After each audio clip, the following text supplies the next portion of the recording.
సభా అధ్యక్షులు తెలంగాణ ఫుడ్స్ ఎండి గౌరవనీయులు చంద్రశేఖర్ రెడ్డి గారికి, అదేవిధంగా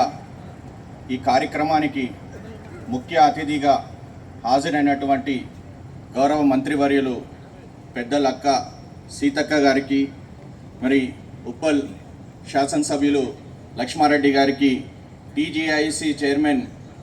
నిర్మలా జగ్గారెడ్డి గారికి, minimum wages chairman Janak Prasad గారికి, డబ్ల్యూసీడీ డిప్యూటీ డైరెక్టర్ అకేశ్వరరావు గారికి, టీజీ ఫుడ్స్ డీజీఎంలు, మేనేజర్లు, మరి ఇక్కడ ఉన్న కార్మిక సంఘాల నాయకులకి, ఐఎన్టీసీ, హెచ్ఎంఎస్, సిఐటిఈ అందరికీ పేరు పేరున నమస్సుమాంజలి తెలియజేస్తున్నాను. మీ అందరికీ తెలుసు, 1974లో ఏపీ ఫుడ్స్ అని ఈ యొక్క కంపెనీ స్థాపించినప్పుడు, ముఖ్యంగా అప్పుడు కూడా కాంగ్రెస్ ప్రభుత్వం ఉండే, దేశంలోనే పౌష్టికాహారం చిన్నపిల్లలకి ఇవ్వాలని ఒక తపనతోటి ఆ రోజు ఆ ప్రభుత్వం నిర్ణయం తీసుకుంటే, ఈ రోజుకి 50 సంవత్సరాలు పూర్తి చేసుకున్న ఘనత కూడా ఈ తెలంగాణ ఫుడ్స్కి దక్కుతుంది. మరి మీ అందరికీ తెలుసు, 50 సంవత్సరాలు పూర్తి చేసుకున్న సందర్భంలో ఎక్కడ కూడా ఈ సంస్థ నుంచి పౌష్టికాహారం అంగన్వాడీ పిల్లలకు ఎవరికైతే ఇస్తున్నామో ఎటువంటి లోటుపాట్లు లేకుండా మంచి ఆహారం వాళ్ళకి ఇవ్వాలంటే ఇక్కడ ల్యాబ్స్ కావాలి. ల్యాబ్స్లో మళ్ళీ వచ్చిన ఎవరైతే రా మెటీరియల్స్ ఉన్నాయో అవి అన్నీ కూడా మంచి గ్రేడెడ్గా ఉండి క్వాలిటేటివ్ ఫుడ్ ఇవ్వాలని ఒక నిర్ణయంతో, నిబంధనలతోటి ఆ రోజు ఆ ప్రభుత్వం పెడితే,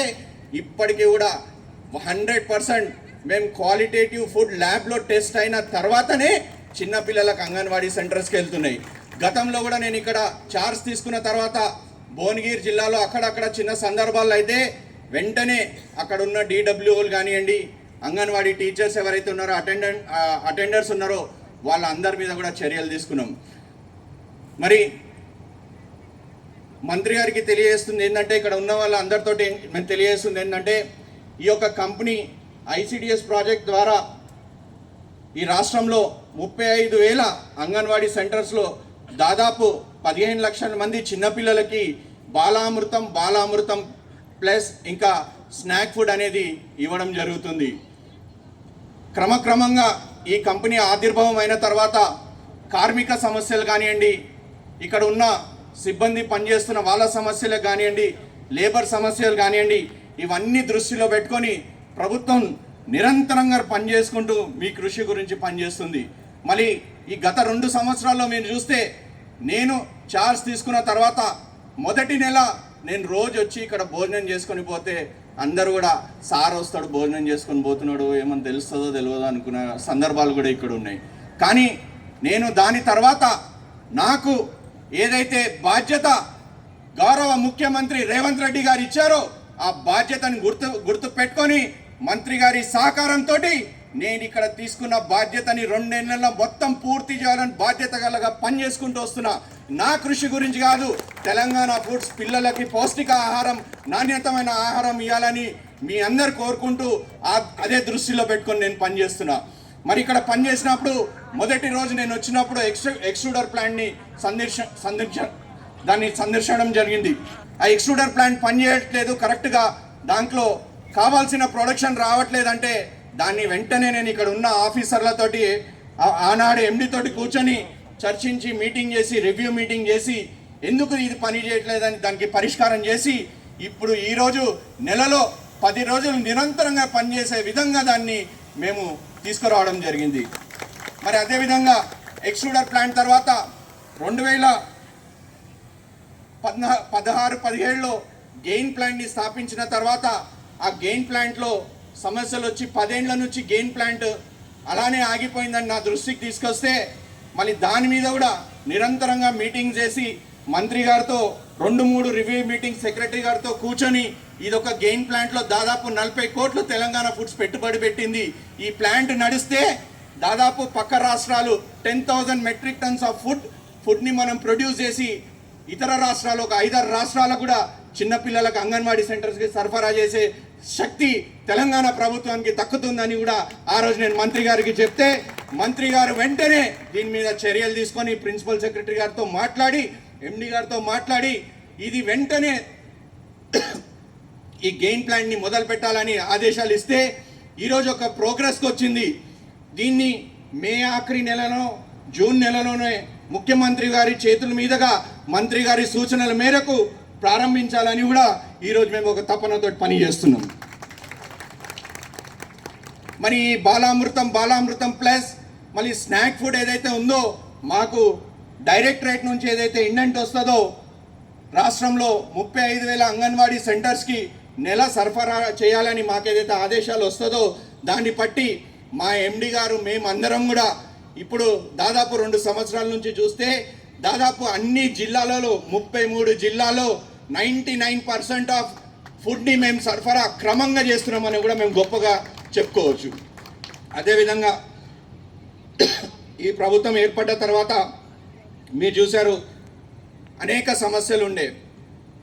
ఫండ్స్ అనేది రాకపోవడం, మళ్ళీ పిల్లలకి ఇబ్బంది ఎక్కడ జరుగుతుందో అని ఆలోచించి ముఖ్యమంత్రి గారి యొక్క శ్రద్ధతోటి మంత్రి గారి యొక్క చొరవ ఆలోచనతోటి ఈ యొక్క తెలంగాణ ఫుడ్స్కి ఎప్పుడు కూడా ఫండ్స్ ఆగొద్దని ఈ 2 సంవత్సరాల్లో 350 కోట్లు ఫండ్స్ ఇచ్చిన ఘనత కూడా ముఖ్యమంత్రి గారికి మంత్రి గారికి తక్కువదని కూడా మీకు తెలియజేస్తున్నాను. మరి ఈ ప్రభుత్వం వచ్చినాక ఎక్కడ కూడా అడ్డంకులు లేకుండా తెలంగాణ రాష్ట్రం కానివ్వండి, పక్క రాష్ట్రం ఆంధ్రప్రదేశ్ కానివ్వండి, మనకు దాదాపు 300 నుంచి 400 కోట్లు ఫండ్స్ రావడం, మరి ఎక్కడ కూడా సమస్యలు కార్మికుల సమస్యలు ఉండండి, శాలరీస్ కానివ్వండి, ఎక్కడ కూడా ఆగకుండా ఈ యొక్క ప్రజాప్రభుత్వం ఏర్పడ్డ తర్వాత 1వ తారీఖు 30వ రాత్రి రోజే మీ అందరికీ కూడా శాలరీస్ వచ్చిన సందర్భాలు కూడా ఈ తెలంగాణ ఫుడ్స్కి దక్కుతుంది. మరి ముఖ్యంగా ఏంటంటే గతంలో 10-11 సంవత్సరాల నుంచి ఫుడ్ ప్రైస్ ఎన్హాన్స్మెంట్ ఏదైతే ఉందో అది రివైవ్ జరగలేదు, పెంచలేదు. అయితే నేను ఎండి గారు కూర్చున్నప్పుడు కంపెనీకి ఎందుకు భారం పడుతుంది, మనం ఎందుకు నష్టపోతున్నాము, దీనికి ఏం చేయాలి అంటే సార్ చాలా రోజుల నుంచి మనకు ప్రైస్ ఎన్హాన్స్మెంట్ కాలేదని ఎండి గారు నాకు చెప్పడం జరిగితే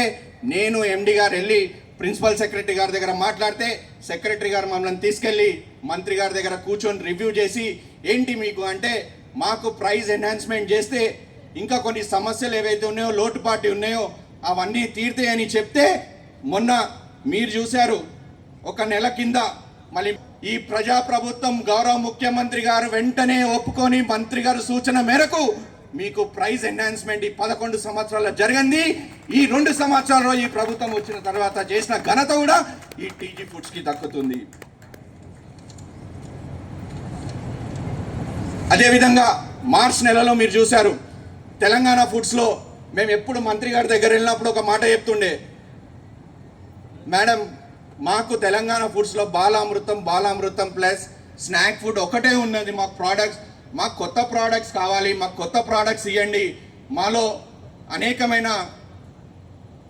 వెసులుబాట్లు ఉన్నాయి, మా సొంత ల్యాబ్ ఉంది, మళ్ళీ చాలా మంచి ట్రాన్స్పోర్టేషన్ ఉంది, మళ్ళీ ప్యాకింగ్ మిషన్స్ ఉన్నాయి, మాకు మళ్ళీ ఉన్నాయి, మాకు కొత్త ఫుడ్స్ ఏదన్నా చేయడానికి అవకాశం ఇవ్వండి అంటే మంత్రి గారు వెంటనే ప్రభుత్వంతో చర్చించి సెక్రటరీ మేడంతో మాట్లాడి నన్ను ఎండి గారిని పిలిచి మాట్లాడి వెంటనే రెడీ టు కుక్ ఫుడ్ అనేది ఒకటి ప్రారంభించండి మీరని మాకు అడిగితే తెలంగాణ ఫుడ్స్ నుంచి మా సిబ్బంది యజమాని అందరం కలిసి ఆఫీసర్స్ అందరు కలిసి ఎన్ఐఎన్ అప్రూవల్ తీసుకొని మళ్ళీ ఉప్మా కిచిడి రెడీ మిక్స్ ఏదైతే ఉందో ఆ ఫార్ములను మేము ప్రభుత్వానికి ఇస్తే ప్రభుత్వం వెంటనే దాన్ని ఆమోదం పరిచి మార్చి 28వ తేదీన గౌరవ ముఖ్యమంత్రి రేవంత్ రెడ్డి గారి చేతుల మీదుగా ఉప్మా ఇంకా కిచిడి మిక్స్ని ప్రారంభించడం జరిగింది. అదేవిధంగా అది ప్రారంభించిన తర్వాత మా యొక్క సంస్థకి మంత్రి గారి ఆదేశాల మేరకు ప్రభుత్వ ఆదేశాల మేరకు 2 జిల్లాలకి పైలట్ ప్రాజెక్ట్ ఇవ్వాలని కోరినప్పుడు ఆదిలాబాద్ ఇంకా కొమరంభీం జిల్లాలకు ఇవ్వడం జరుగుతుంది. అది కూడా క్రమంగా పైలట్ ప్రాజెక్ట్ మంచిగా నడుస్తుందని కూడా మీ అందరికీ తెలియజేస్తున్నాను. ఇక కార్మికుల సమస్యలకు వస్తే నా దృష్టికి నేను ఇక్కడ చార్జ్ తీసుకున్న తర్వాత గతంలో ఉన్న యూనియన్ కానివ్వండి, ఇప్పుడు ప్రస్తుతంగా ఉన్న యూనియన్ కానివ్వండి, అనేక సమస్యలు నా దృష్టికి తీసుకొచ్చినప్పుడు మాకు చెప్పారు, సార్ మాకు అలయన్సెస్ పెంచాలి, మాకు అలయన్సెస్ పెరగలేదు, చాలా రోజుల నుంచి మా డిమాండ్స్ పెండింగ్లో ఉన్నాయి అంటే వెంటనే నేను సిబ్బందితోటి ఎండి గారితో డిస్కస్ చేసి 15% వరకు పెంచడం కూడా ఘనత ఈరోజు తెలంగాణ ఫుడ్స్కి జరుగుతుంది. 187 మందికి ప్రమోషన్స్ ఇవ్వడం జరిగింది. కంపాషనేట్ అపాయింట్మెంట్స్ ఏవైతే ఉన్నాయో అవి జరిగాయి. ఇంకోటి ఒక్క కంపాషనేట్ అపాయింట్మెంట్ మేడం ఒకటి పెండింగ్ ఉంది. శంకర్ అని చనిపోయారు, వాళ్ళ ఫ్యామిలీ మెంబర్స్కి కంపాషనేట్ అపాయింట్మెంట్ ఇవ్వాలి. As per supreme court guidelines the decision shall be taken with in the TG foods అని ఒకటి జడ్జ్మెంట్ ఉంది మేడం. ప్లీజ్ అది మా కంపాషనేట్ అపాయింట్మెంట్స్కి 1 year నుంచి వాళ్ళు తిరుగుతున్నారు, అది ఇమీడియట్గా మాకు ఇవ్వాలని మీకు కోరుతున్నాం మేడం. అదేవిధంగా మళ్ళీ ఈపీఎఫ్ హయ్యర్ పెన్షన్ కావాలంటే దానికి కూడా మేము కూర్చొని కృషి చేసి మీకు ఈపీఎఫ్ హయ్యర్ పెన్షన్ ఇవ్వడం జరిగింది. మళ్ళీ ఎంప్లాయీస్ ఇన్సూరెన్స్ గురించి అడిగితే మేము అన్ని ఇన్సూరెన్స్ కంపెనీలను పిలిచి ఏది ఇస్తే బాగుంటుందని మేము అందరు చర్చించి, ముఖ్యంగా నేను, ఎండి గారు, ఇక్కడ ఎగ్జిక్యూటివ్స్ అందరం కూర్చొని లేదు సార్ మనం ఇక్కడ కార్మికులకు హెల్త్ ఇన్సూరెన్స్ ఇవ్వాలి, చాలామంది 50 సంవత్సరాలు దాటిన వాళ్ళు కూడా ఉన్నారు, వాళ్ళకి హెల్త్ ఇష్యూస్ ఉన్నాయంటే వెంటనే దాదాపు 5 లక్షల రూపాయలు గల ఇన్సూరెన్స్ కూడా మీకు ఇవ్వాలని కూడా అది కూడా తెలంగాణ ఫుడ్స్ నుంచి మీకు అప్రూవల్ ఇవ్వడం జరిగింది మొన్న. ఇంకొకటి ఇన్ఫ్రాస్ట్రక్చర్ ప్రకారంగా బయట గోడానికి రెంట్ దాదాపు 1.5-2 కోట్లు సంవత్సరానికి మనం బయట గోడానికి ఇస్తున్నామని మేము ప్రభుత్వం దృష్టికి మంత్రి గారికి తీసుకెళ్తే మంత్రి గారు ఏమన్నారంటే మీ దగ్గర స్థలం ఉందా అని అడిగారు. అడిగినప్పుడు అవును మా దగ్గర స్థలం ఉందంటే ఎందుకు మీ దగ్గర కట్టుకోలేరు, మీరు మీ దగ్గరే కట్టండి అని చెప్తే ఎండి గారు, నేను మళ్ళీ సెక్రటరీ మరి సూచనలు తీసుకొని ఈరోజు మీరు కొత్త గోడానికి కూడా మంత్రి గారి చేతుల మీదుగా ఈరోజు శంకుస్థాపన చేయడం జరిగింది. క్యాంటీన్ ఏదైతే ఉందో చాలా పాతపడ్డది, పెంచులు కూడా తింటప్పుడు పడిపోతున్నాయి అని మా దృష్టికి వస్తే మళ్ళీ నేను ఎండి గారు కూడా డిస్కస్ చేసి ఇక్కడ ఒక మోడర్నైజ్డ్ క్యాంటీన్ కావాలి అని ఆ రోజు డెసిషన్ తీసుకొని ఈరోజు క్యాంటీన్ బిల్డింగ్ కూడా శంకుస్థాపన చేయడం జరిగింది. ఇవన్నీ చూస్తే 2 సంవత్సరాల్లో ఇవన్నీ అభివృద్ధి కార్యక్రమాలు ఇక్కడ కార్మికులకు కానివ్వండి, ఇక్కడ పిల్లలకు ప్రజలకు ఏది కావాలో తెలుసుకొని ఈ ప్రభుత్వం మాకు పూర్తి ముఖ్యమంత్రి గారి సహకారంతో మంత్రివర్యుల యొక్క సూచనలతోటి ఈరోజు మీకు ఏ ఇబ్బందులు ఉండకుండా చూసే బాధ్యత ఈరోజు తెలంగాణ ఫుడ్స్లో కలిగిందంటే ఆ ఘనత ఈ ప్రజాప్రభుత్వానికి కలుగుతుంది. మేడం మీ దృష్టికి ఒక్కటి మేము తీసుకురావాలనుకుంటున్నాం మేడం.